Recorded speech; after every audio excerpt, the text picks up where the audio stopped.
Rut pasal 2 ayat 1-23. Rut bertemu dengan Boas. Naomi itu mempunyai seorang sanak dari pihak suaminya, seorang yang kaya raya dari kaum Elimelek, namanya Boas. Maka Rut perempuan Moab itu berkata kepada Naomi, "Biarkanlah aku pergi ke ladang, memungut bulir-bulir jelai di belakang orang yang murah hati kepadaku." Dan saut Naomi kepadanya, "Pergilah anakku." Pergilah ia, lalu sampai di ladang dan memungut jelai di belakang penyabit-penyabit. Kebetulan ia berada di tanah milik Boas, yang berasal dari kaum Elimelek. Lalu datanglah Boas dari Betlehem. Ia berkata kepada penyabit-penyabit itu, "Tuhan kiranya menyertai kamu." Jawab mereka kepadanya, "Tuhan kiranya memberkati tuan." Lalu kata Boas kepada bujangnya yang mengawasi penyabit-penyabit itu, "Dari manakah perempuan ini?" Bujang yang mengawasi penyabit-penyabit itu menjawab, "Dia adalah seorang perempuan Moab. Dia pulang bersama-sama dengan Naomi dari daerah Moab." Tadi ia berkata, "Izinkanlah kiranya aku memungut dan mengumpulkan jelai dari antara berkas-berkas jelai ini di belakang penyabit-penyabit."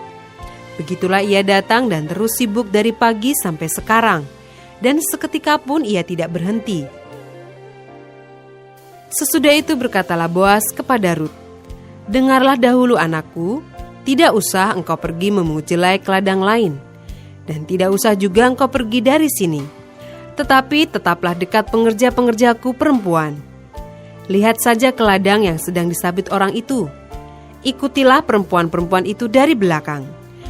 Sebab aku telah memesankan kepada pengerja-pengerja lelaki, jangan mengganggu engkau. Jika engkau haus, pergilah ke tempayan-tempayan dan minumlah air yang dicedok oleh pengerja-pengerja itu."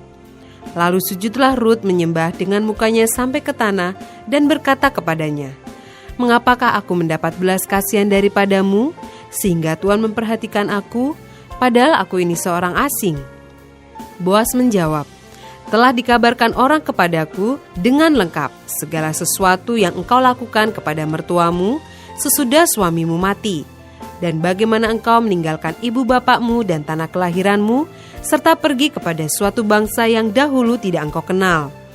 Tuhan kiranya membalas perbuatanmu itu, dan kepadamu kiranya dikaruniakan upahmu sepenuhnya oleh Tuhan Allah Israel, yang di bawah sayapnya engkau datang berlindung."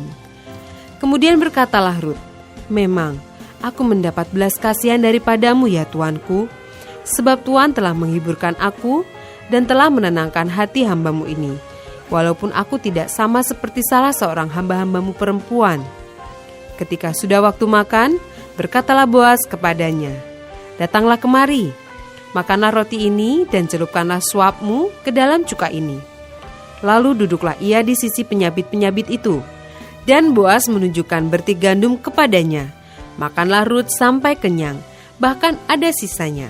Setelah ia bangun untuk memungut pula, maka Boas memerintahkan kepada pengerja-pengerjanya, "Dari antara berkas-berkas itu pun ia boleh memungut, janganlah ia diganggu. Bahkan haruslah kamu dengan sengaja menarik sedikit-sedikit dari onggokan jelai itu untuk dia dan meninggalkannya, supaya dipungutnya. Janganlah berlaku kasar terhadap dia." Maka ia memungut di ladang sampai petang.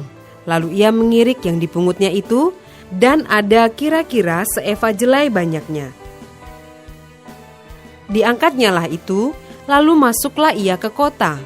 Ketika mertuanya melihat apa yang dipungutnya itu, dan ketika dikeluarkannya dan diberikannya kepada mertuanya sisa yang ada setelah kenyang itu, maka berkatalah mertuanya kepadanya, "Di mana engkau memungut dan di mana engkau bekerja hari ini?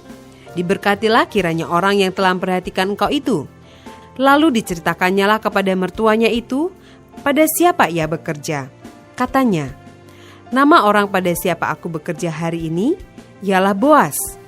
Sesudah itu berkatalah Naomi kepada menantunya, "Diberkatilah kiranya orang itu oleh Tuhan, yang rela mengaruniakan kasih setianya kepada orang-orang yang hidup dan yang mati." Lagi kata Naomi kepadanya, "Orang itu kaum kerabat kita. Dialah salah seorang yang wajib menebus kita." Lalu kata Rut perempuan Moab itu, "Lagi pula ia berkata kepadaku, Tetaplah dekat pengerja-pengerjaku sampai mereka menyelesaikan seluruh penyabitan ladangku. Lalu berkatalah Naomi kepada Rut, menantunya itu, "Ya anakku, sebaiknya engkau keluar bersama-sama dengan pengerja-pengerjanya perempuan, supaya engkau jangan disusahi orang di ladang lain." Demikianlah Rut tetap dekat pada pengerja-pengerja perempuan Boas untuk memungut, sampai musim menuai jelai dan musim menuai gandum telah berakhir. Dan selama itu ia tinggal pada mertuanya.